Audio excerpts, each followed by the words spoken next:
Hi, everyone. Harry here to talk about a bizarre turn of events, the latest in the Kilmar Abrego Garcia saga, really all driven by the government's efforts to do two things, I think: make life as miserable as they can for him, and also not have to reveal the real thinness of their criminal case against him.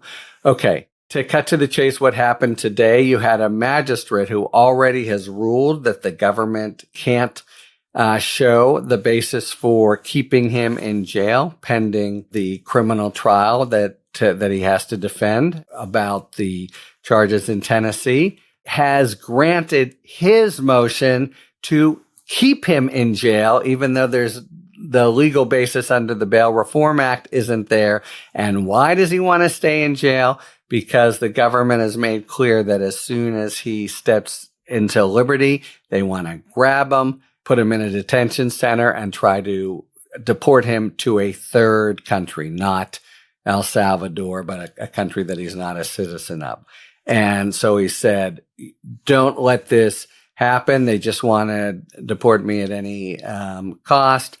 I'm here. They said the criminal charges were very serious. I want to face them, as they've said, and deal with deportation later. Okay, so headline here is that bizarre order. I'll get back to it in a moment. Just a very quick review of the bidding is they ship him down there by mistake. They take a couple months to bring him home, and they do, but with this switcheroo of serious criminal charges of transporting aliens who aren't properly in this country, and then a conspiracy count to do the same. And that's what really seems puffed up and threadbare in the indictment. Just anybody with spider sense about how they work. But just the latest revelation, for example, is they've charged Abrego with joining a conspiracy that lasts from 2009 to 2020. And it turns out he doesn't even meet the main co-conspirator, who is a long-standing career criminal, 8 charges.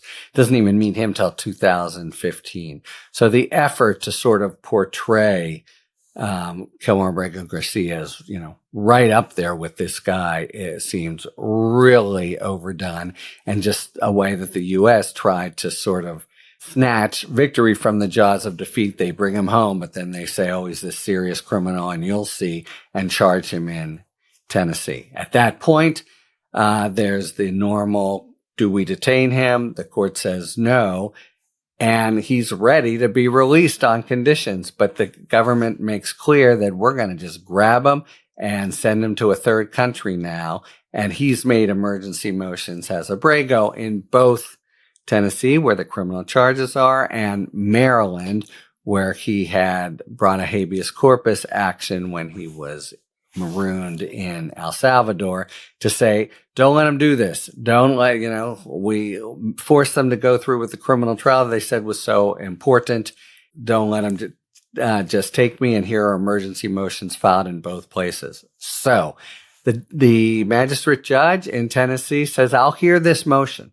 And that'll take me till a couple weeks, till the 16th. The government actually, even while making clear its intention to deport him, doesn't object to that delay. So he stays in jail until the 16th, while the magistrate considers the emergency motion to basically make him stay in the country and defend on the criminal charges, which, as I've said, I think are really pretty weak. And if a full light were shown on them the way that happens at trial, it'd be really embarrassing, I think, for the United States. That's just the strong spider sense I get.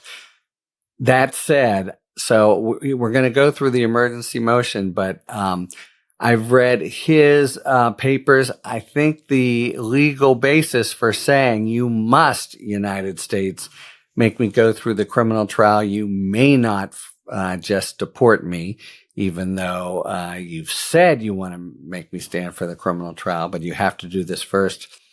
I think it's really hard to see a basis for the court to do that.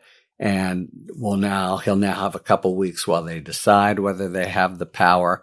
And we'll see what they say. And of course, if it's controversial, the United States will appeal it right away to for emergency relief to the Court of Appeals and even the Supreme Court. So I think we're going to see now the U.S. just try to send him to a third country, which, really screws him more. He doesn't get out, doesn't have a chance to be at liberty with his wife and his several kids, 3 kids, one of whom has special needs. But then we, the people, don't get to shine the light on what I think would prove to be some really political, manipulated, and just meritless efforts to make a federal case out of it and charge him there. So the emergency motion will now go forward, and there may be something that we'll have to look at then. But I think it's a very hard uphill battle to for a judge to tell the United States, you may not deport. You have to serve them up for the criminal charges. There may be some push in that regard from the public or possibly from members of Congress. But the basic idea that he's legally entitled to go through a criminal case and not to be deported, I think is a really tough one. So we'll see what happens, but it could be that he's here for a couple weeks and then there won't be an ability to stop the U.S. from deporting him, which is, under the circumstances, the meanest thing they can do. And that really has seemed to be their big part of their motivation from the start, once they sent him down mistakenly, rather than admitting their mistake. Just how can we really, keep this guy from exploiting our mistake, embarrassing us, and how do we either charge him or deport him?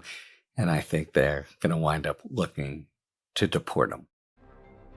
Talk to you later. Thanks for tuning in. If you enjoyed this video and other Talking Feds content, please take a second to like and subscribe. Talk to you later.